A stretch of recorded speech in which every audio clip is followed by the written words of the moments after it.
Funny what people can do when they stop asking for permission. That was the caption under the photo my son saw on Christmas morning. And judging by the way Daniel nearly dropped his phone into the cranberry sauce, I knew he finally understood that the woman he'd spent years underestimating was no longer asking anyone for anything. The photo showed me sitting in a cream-colored leather seat with a glass of champagne in my hand, snow-covered mountains glowing beyond the oval airplane window beside me. My silver hair was freshly styled. My cashmere coat rested neatly across my lap. And for the first time in a very long time, I looked happy. Vanessa was the first to speak. "That can't be real," she whispered, her manicured fingers tightening around her wine glass. I wasn't there to hear her say it, of course. By then, Flight 227 to Aspen was already climbing above the clouds while soft jazz played through my headphones and a flight attendant offered me warm almonds on a porcelain tray. But later, Daniel told me exactly how the room went silent after my photo appeared on the screen. Apparently nobody at the Christmas breakfast table could understand how Eleanor Whitmore, the old woman Vanessa once joked belonged at the airport food court, had somehow ended up in a first-class cabin on Christmas morning. 48 hours earlier, I had been standing alone in my kitchen in Naples, Florida, carefully icing a homemade pound cake, while Christmas music drifted softly from the radio near the sink.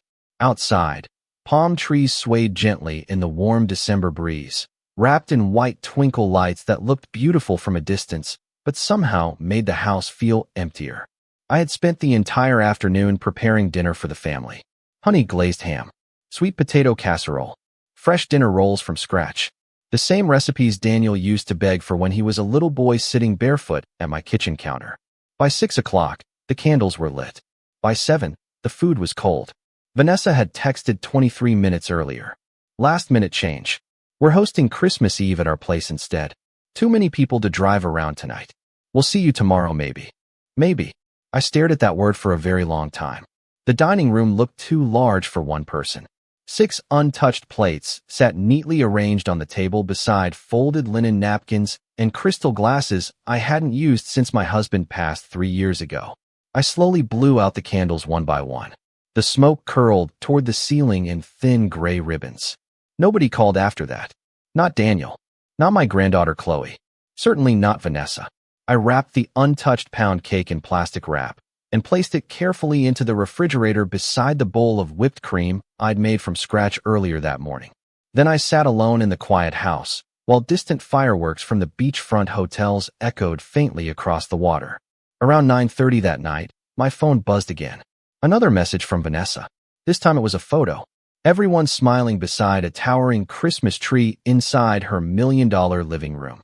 Matching pajamas, champagne glasses, designer gifts scattered beneath the tree. Even Chloe wore the little red velvet dress I had mailed weeks ago. The caption read, "Family is everything." I looked at that photo for a long time before setting my phone face down on the kitchen table. Then I stood up, walked quietly to my bedroom, opened the closet, and pulled out the old leather suitcase my husband once carried on business trips back when our life still felt shared. That was the moment everything changed. The suitcase still smelled faintly like my husband's cologne when I placed it on the bed that night. Cedarwood and old leather. Familiar. Steady. For a moment, my hands rested quietly on the handle while the house hummed with silence around me. Outside, somewhere down the street, children laughed near a neighbor's Christmas display. I could hear distant music drifting through the warm Florida air every time the palm branches brushed against the windows. Naples always looked beautiful during the holidays. Expensive homes wrapped in white lights. Luxury cars lined along perfectly manicured driveways. Couples holding hands beneath glowing decorations downtown near Fifth Avenue. But inside my house, Christmas felt like something happening too. Other people. I opened my closet slowly and stared at rows of clothes I had spent years shrinking myself into. Soft beige sweaters. Simple cardigans. Practical shoes. Vanessa once laughed because I wore the same handbag for nearly 10 years. "You really should let me take you shopping sometime, Eleanor," she had said over brunch one afternoon while glancing around the country club restaurant. People noticed these things. At the time, Daniel chuckled softly into his coffee without looking at me. That hurt more than her words ever did. I folded 2 sweaters into the suitcase carefully, then a pair of slacks. A cream blouse I had not worn since my anniversary dinner 3 years ago. I paused when I reached the jewelry box on the dresser. Inside rested my husband's Rolex watch, silver with a navy face scratched lightly near the clasp from years of wear. Richard bought it after closing the biggest business deal of his career back in 1994. I still remembered the look on his face when he came through the front door carrying that small green box. He wore that watch every day until the week before he died. My fingers brushed gently across the cool metal. Then I closed the lid and carried the box downstairs. The next morning, Naples woke bright and warm beneath a cloudless blue sky. Christmas Eve sunlight spilled across the marina as I drove downtown with the watch resting quietly in my purse beside me. Luxury storefronts glittered with holiday decorations while tourists walked along the sidewalks carrying shopping bags from designer boutiques. I used to feel invisible in places like that, like everyone could somehow tell I did not belong there anymore. At 10:15, I stepped into a jewelry buyer's office tucked between a wine bar and an art gallery. The young man behind the counter looked barely older than my granddaughter. He wore polished loafers and a red Christmas tie. "What can I help you with today, ma'am?" he asked politely. I placed the watch on the velvet tray between us. For a second, I almost changed my mind. But then I remembered the photo Vanessa sent the night before. Family is everything. I sat quietly while the young man inspected the watch beneath a bright lamp. He nodded slowly. "This piece is in remarkable condition." I smiled faintly. My husband took care of his things. 40 minutes later, I walked back onto the sidewalk holding an envelope that felt heavier than paper should. The amount inside was more money than I had spent on myself in years. I should have felt guilty. Instead, I felt strangely calm. Free, almost. I stood there for a long moment watching a white Bentley pull up beside the valet station near the hotel across the street. A woman stepped out wearing oversized sunglasses and a cream cashmere coat despite the 80-degree weather. 2 years ago, seeing someone like her would have made me feel small. That morning, it did not. I walked into the resort lobby nearby and sat beneath a massive Christmas tree glowing with gold ornaments and white ribbon. A pianist played softly near the marble fountain while guests checked in carrying designer luggage. Nobody looked at me twice. Nobody laughed. Nobody cared where my clothes came from or what kind of handbag I carried. For the first time in years, I realized something unexpected. The people who made me feel poor had never actually been strangers.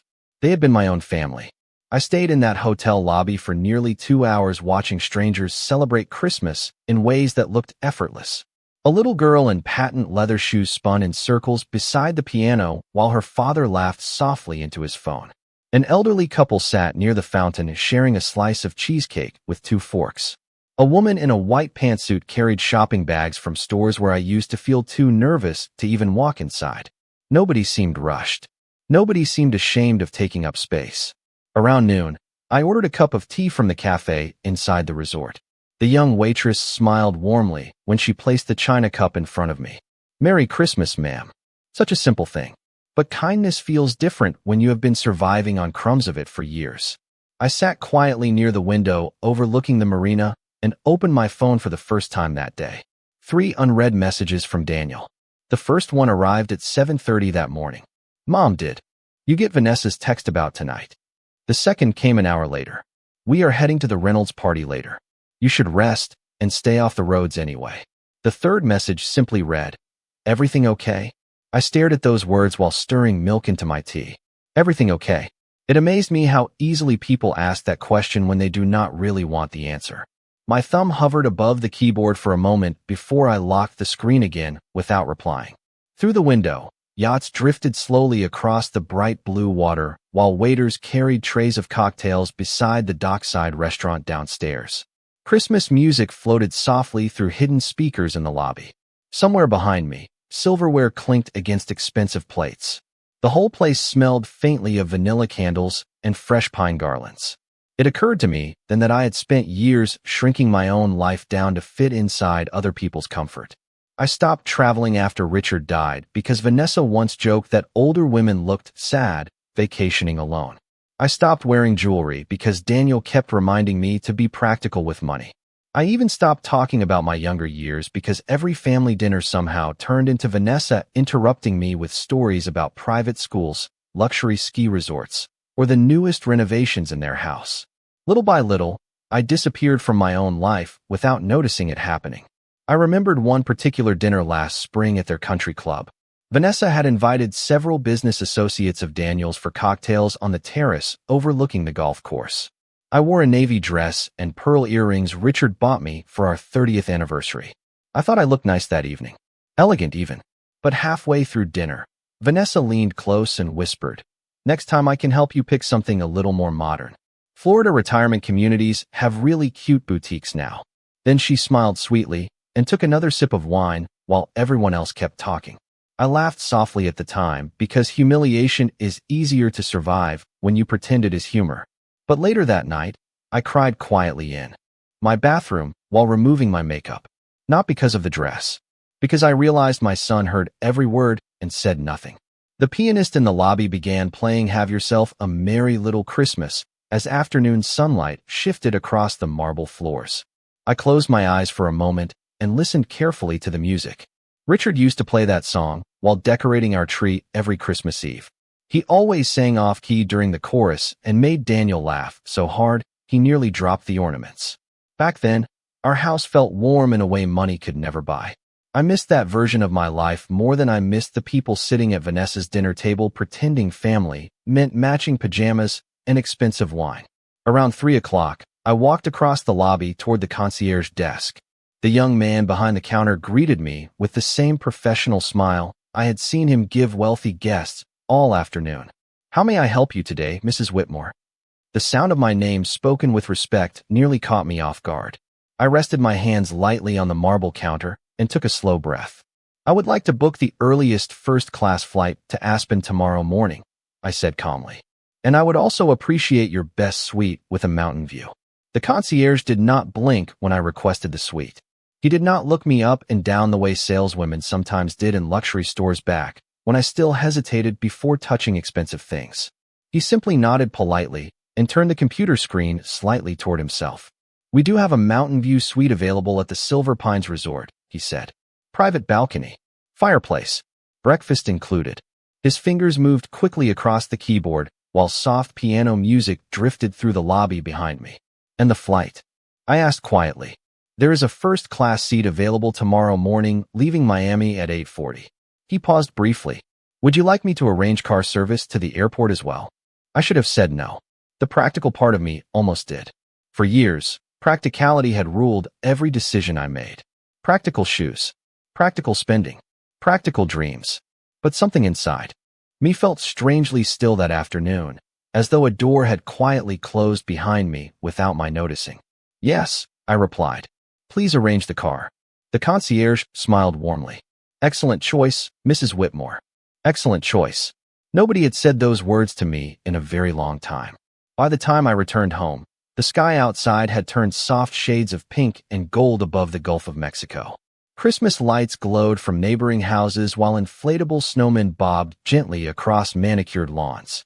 I pulled into my driveway and sat in the car for a moment without moving. The house looked exactly the same as it had that morning. Same wreath on the door. Same untouched decorations in the front windows. Same silence waiting inside. But I no longer felt trapped there. That surprised me most of all. Inside, the kitchen still smelled faintly of cinnamon and baked ham. I removed my shoes slowly and walked through the dark dining room where the folded tablecloth still rested exactly where I left it the night before. 6 wine glasses remained lined neatly beside plates no one had touched. I began clearing the table one item at a time. The silverware clinked softly against the sink. Water ran warm across my hands. Somewhere during those quiet movements, I realized I was no longer cleaning up after my family. I was cleaning up after an illusion. Around 7:30, my phone rang. "Daniel." I watched his name glow across the screen while drying a dinner plate with slow, careful motions.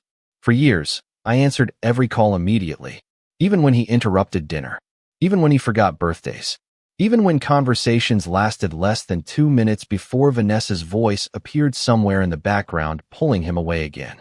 That evening, I let the phone ring until it stopped. Seconds later, another message arrived. "Mom, where have you been all day?"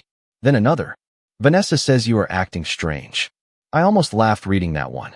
Strange. As though disappearing quietly after years of being ignored was somehow more shocking than the ignoring itself. I placed the phone face down on the counter and continued washing dishes. Outside the kitchen window, the neighborhood glowed beneath white Christmas lights, while expensive SUVs rolled slowly into nearby driveways, carrying families home from holiday parties. Through one open window down the street, I could hear people laughing over music and clinking glasses. Once upon a time, sounds like that used to make me feel lonely. That night, they simply sounded far away. Later, I carried my suitcase downstairs and placed it near the front door. The leather looked older beneath the hallway light than I remembered. Worn corners, faded stitching. Richard traveled constantly during the years he built his company. Chicago, Seattle, New York, Aspen once. He used to bring me tiny soaps from hotel bathrooms and tuck handwritten notes into my coat pockets before leaving for trips. I still remembered standing barefoot in our old kitchen at 32 years old watching him knot his tie before dawn flights while Daniel slept upstairs. We were not wealthy back then, not even close. But Richard never treated me like I was small. Never once made me feel embarrassed for where we came from. That kind of respect becomes impossible to forget once it disappears. Before going upstairs to bed, I opened the refrigerator and removed the untouched pound cake I baked for Christmas Eve dinner. I cut myself a small slice and stood alone at the kitchen counter, eating it slowly while the house remained silent around me. Then my phone buzzed once more. This time it was a photo from Vanessa. Another family picture.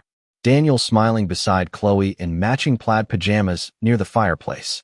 The caption read, "Perfect Christmas memories." I looked carefully at the image before locking my phone. Then I carried the last piece of cake to the trash can and quietly let it go. I woke before sunrise on Christmas morning to the unfamiliar feeling of anticipation instead of obligation. For years, holidays had meant cooking, cleaning, driving across town with wrapped gifts balanced carefully in the back seat, and pretending not to notice when conversation stopped the moment I entered a room. That morning felt different. Quiet, but not lonely. The house was still dark when I walked downstairs carrying my suitcase. Outside, the Florida sky held that pale blue color that only appears just before dawn. Palm trees swayed gently beyond the front windows, while white Christmas lights blinked softly across the neighboring houses. Somewhere nearby, a sprinkler system clicked rhythmically against fresh-cut grass. Naples looked polished even in silence. I paused beside the staircase and looked around the house one final time. The framed family photos on the hallway table suddenly felt strange to me. Smiling vacations, birthday dinners, Christmas mornings from years ago. In every picture, I looked grateful just to be included. That realization settled heavily inside my chest. I picked up my coat from the chair near the door and slipped it on slowly. The cashmere felt soft against my skin, warmer somehow than the cardigans I usually wore. Maybe confidence changes the way clothing feels. At exactly 5:30, a black sedan pulled quietly into the driveway. The headlights reflected across the windows like silver ribbons.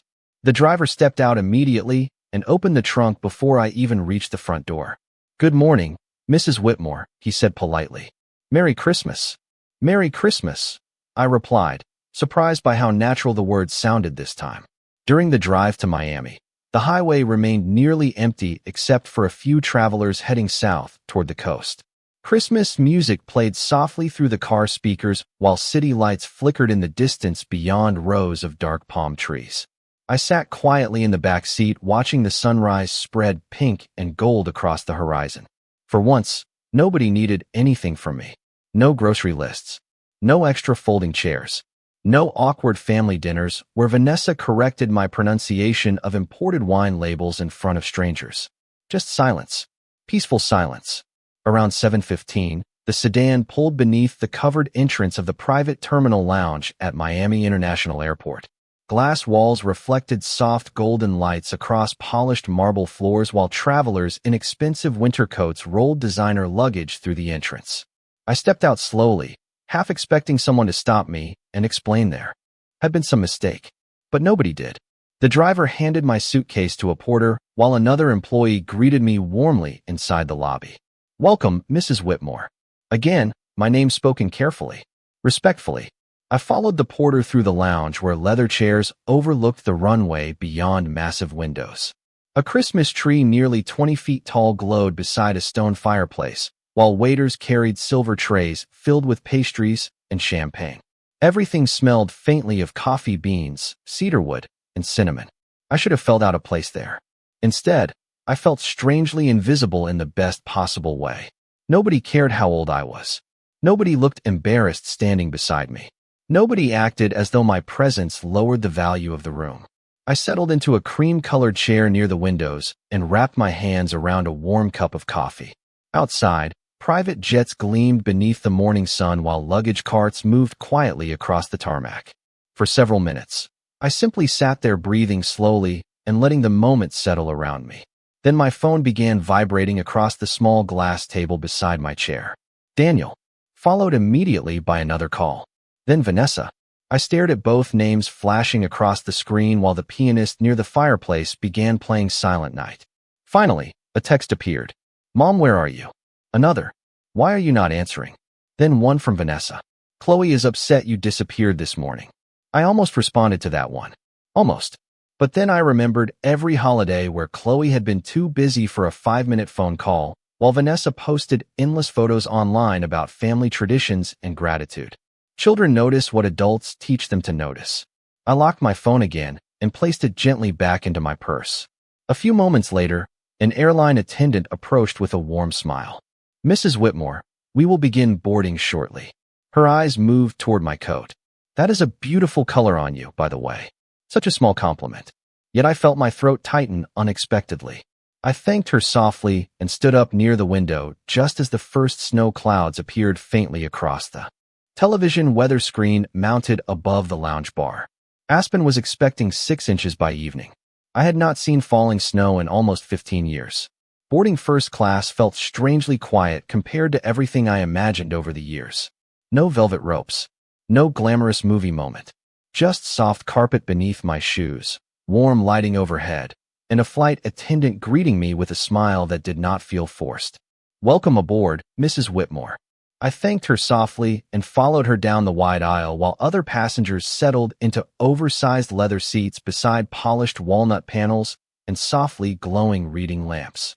The cabin smelled faintly of citrus and fresh linen. Outside the windows, the runway shimmered beneath the pale morning sun while airport workers guided luggage carts across the tarmac below. My seat faced slightly toward the window with enough room to stretch my legs completely. A thick cream blanket rested neatly beside a pillow embroidered with the airline logo. I touched the fabric carefully as though someone might suddenly appear and explain I had wandered into the wrong section by mistake. But nobody did.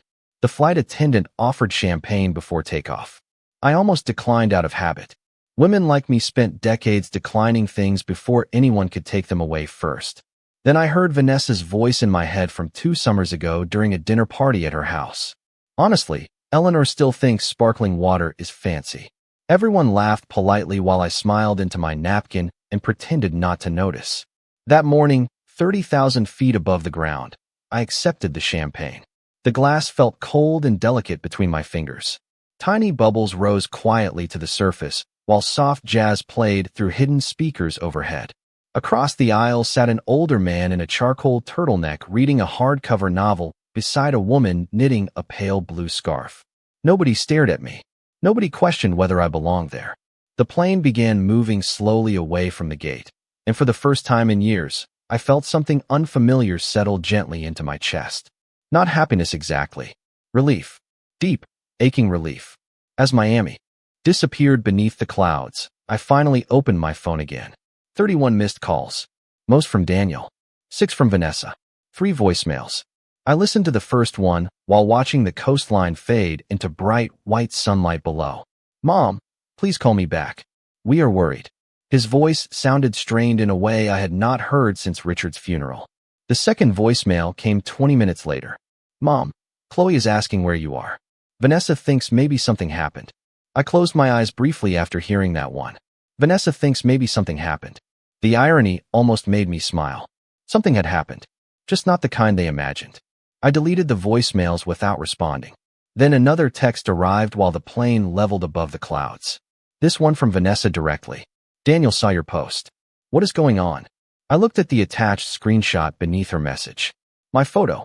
The one from the lounge beside the runway window holding a champagne glass while sunlight spilled across my coat.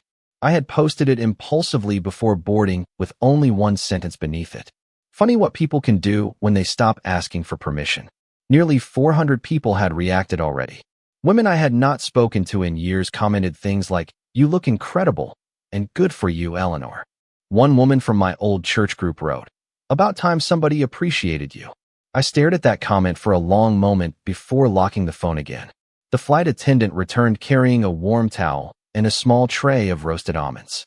"Lunch service will begin shortly," she said kindly. "Chef recommends the herb-crusted salmon today." Chef recommends. I almost laughed softly to myself again. For years I cooked entire holiday meals while eating leftovers alone after everyone left.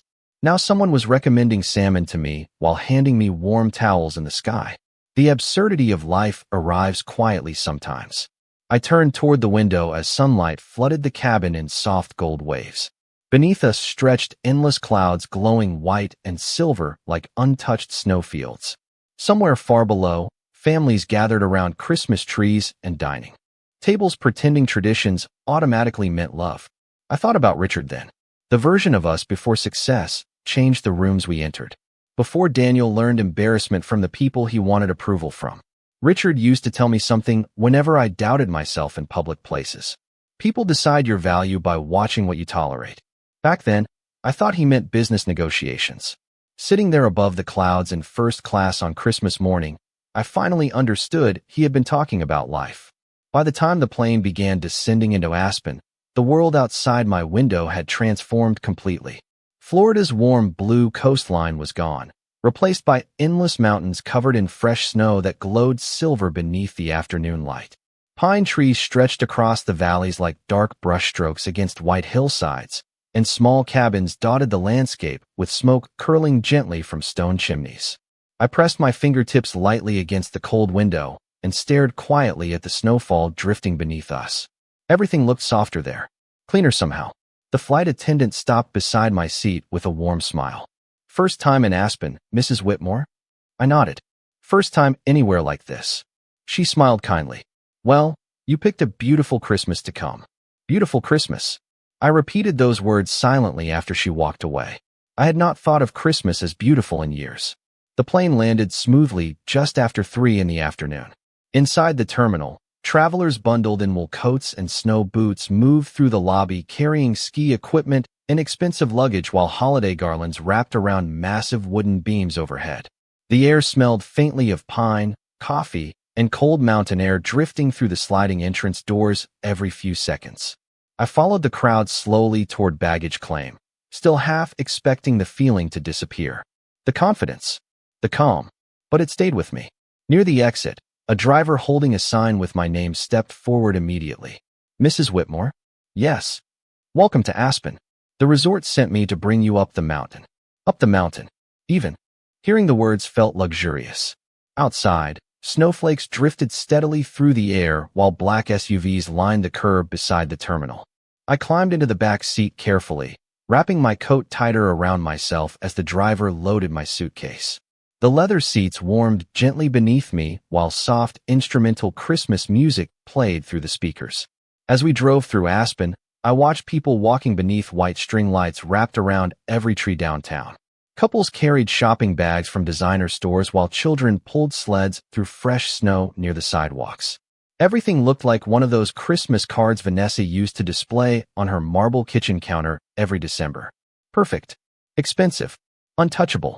But for the first time, I was not standing outside the picture anymore.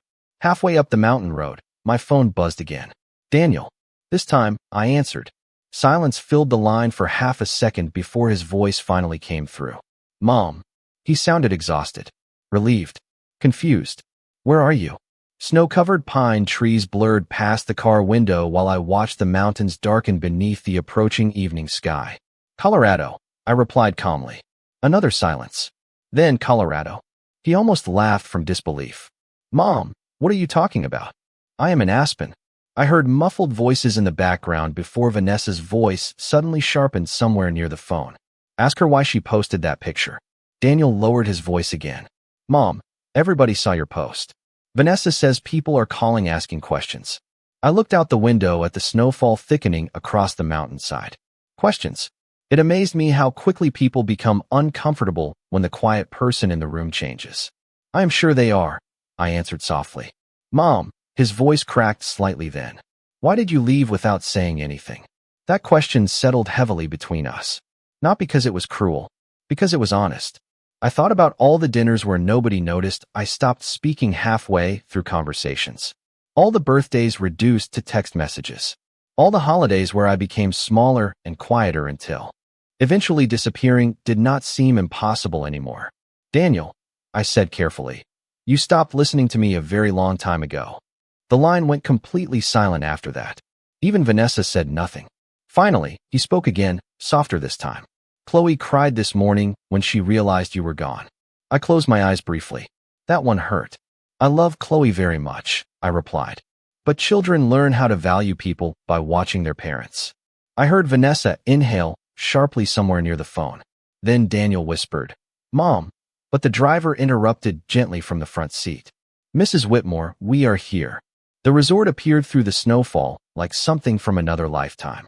Massive stone fireplaces glowed behind tall windows while golden lights shimmered across snow-covered balconies.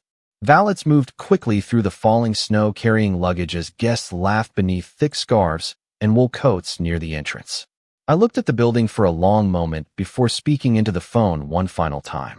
Merry Christmas, Daniel. Then I ended the call and stepped out into the falling snow. The cold hit my face the moment I stepped out of the car, sharp and clean in a way Florida air never was. Snowflakes drifted softly onto my coat and melted against the sleeves while valets moved quickly across the circular driveway beneath glowing lanterns. Somewhere inside the lodge, laughter echoed beside crackling fireplaces and piano music floated faintly through the enormous wooden doors. I stood there for a second holding my gloves in one hand and looking up at the mountain lights surrounding the resort. The whole world felt still. Not empty. Still. A young valet approached with a warm smile and lifted my suitcase from the trunk.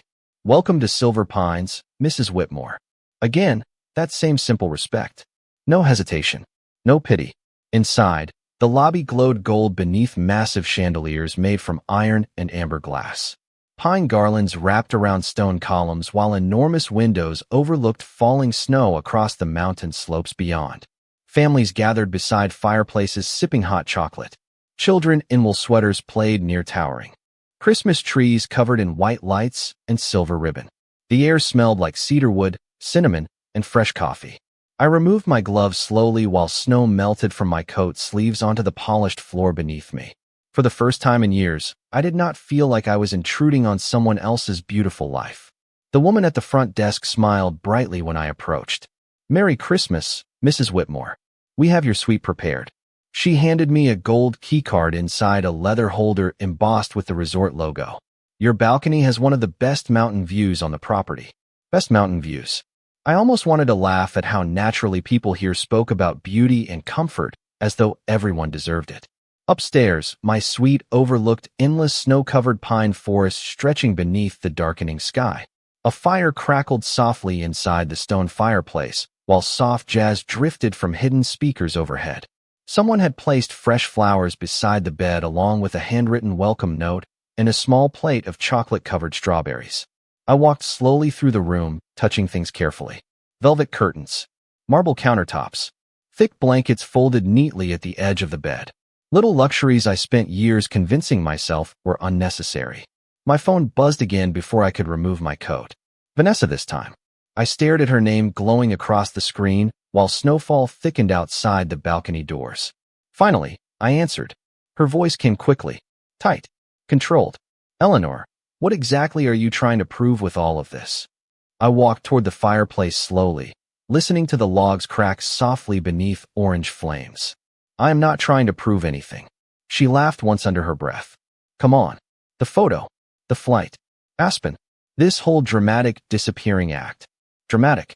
Interesting word coming from someone who posted every brunch, every handbag, every luxury vacation online like evidence in a trial nobody asked for. I sat quietly in the armchair beside the fire before answering. You know what is strange, Vanessa? Silence. Then what? People only call it drama when the quiet person finally stops accepting.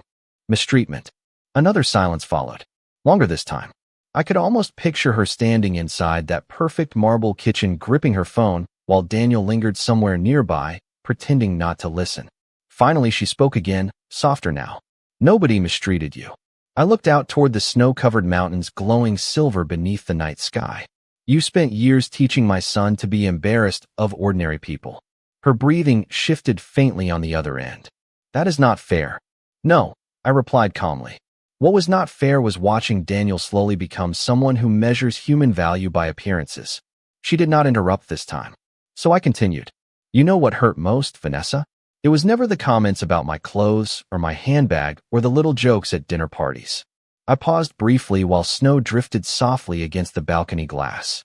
It was realizing my son started looking at me through your eyes. Complete silence filled the line after that. Somewhere downstairs, faint Christmas music echoed through the resort lobby while the fire crackled softly beside me. Finally, Vanessa whispered, Daniel feels terrible. I closed my eyes briefly. For years, I wanted guilt from them. Apologies. Recognition. Sitting there beside that fireplace high in the mountains, I realized none of it mattered as much as I once thought it would. Good, I said quietly. Then I ended the call and walked toward the balcony where snow continued falling across the mountains like silence finally becoming visible. Snow continued falling through the night while the fire burned low beside my chair.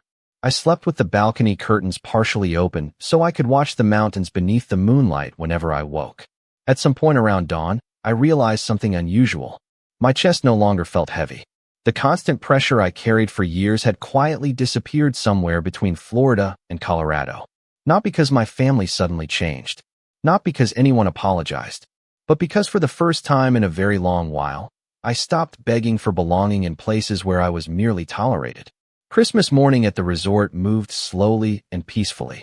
Guests gathered downstairs beside enormous windows overlooking the mountains while servers carried silver trays filled with pastries, coffee, and fresh fruit. Children in knitted hats pressed their hands against the glass watching snowcats move across the ski slopes outside. A pianist played softly near the fireplace while couples exchanged gifts beneath the towering tree in the center of the lobby. I sat alone at a small table near the windows wearing a cream sweater and wool slacks I bought the day before from the resort boutique. Years ago, spending money on clothing for myself would have filled me with guilt. That morning, it simply felt normal. My phone remained silent beside my coffee cup for nearly an hour before finally lighting up again. Daniel. I stared at the screen while snow drifted steadily across the mountain outside. Then I answered. His voice sounded different immediately. Quieter. Tired in a way that had nothing to do with sleep. Mom. I waited calmly. In the background, I could hear dishes clinking softly and distant voices moving somewhere through the house in Naples. I have been thinking about what you said. He paused heavily. About me seeing you through Vanessa's eyes. Outside the window, a child laughed while falling into a snowbank beside the resort entrance. His father helped him up smiling. Such a simple moment. Genuine. Warm. And I asked softly. Daniel exhaled slowly into the phone. I think maybe you are right. Hearing those words should have felt victorious. For years, I imagined the relief of finally being understood. Instead, I mostly felt sad. Sad for the version of my son who slowly disappeared while chasing approval from people obsessed with appearances. Sad for myself for accepting so little dignity for so long. Your father used to be proud of where we came from, I said quietly. Do you remember that? Silence. Then a faint laugh from Daniel. Yeah. He used to tell everyone about sleeping in that tiny apartment over the auto shop. Because he never confused success with superiority. Another silence settled between us. Longer this time. Finally, Daniel spoke again. Vanessa cried last night after your call. I looked down into my coffee while steam curled gently toward the ceiling. That is unfortunate. He almost laughed softly at that. Almost. Mom, I do not know how things got this bad. Neither did I. Or maybe I did. Relationships rarely collapse all at once. They disappear quietly. One ignored comment at a time. One humiliating joke disguised as sophistication. One holiday where somebody important feels invisible. You allowed somebody to teach you that ordinary people are embarrassing, I answered calmly. And eventually you started treating your own mother like she lowered the value of the room. He did not defend himself this time. That told me more than any apology could. Snowfall thickened outside while guests gathered near the fireplace, carrying wrapped presents and cups of hot chocolate topped with whipped cream. I watched them quietly before speaking again. Daniel, I spent years making myself smaller so other people could feel important. My voice remained steady. I will not live the rest of my life that way. The line stayed silent for several seconds before he whispered, "Are you coming home?" I leaned back slowly in the chair and looked out toward the mountains glowing white beneath the winter sky. Home. Strange word. I thought about the empty dining table in Naples, the untouched pound cake, the matching pajamas in Vanessa's photographs. Then I looked around the resort lobby filled with strangers who somehow showed me more kindness in 24 hours than I had received at some family holidays. Eventually, I answered honestly, but not yet. After the call ended, I carried my coffee onto the outdoor terrace wrapped in blankets and lined with lanterns glowing softly against the snow. Cold mountain air brushed against my face while snowflakes drifted quietly across the valley below. For a long moment, I simply stood there alone watching the mountains disappear into white clouds. And for the first time in years, I did not feel abandoned. I felt free.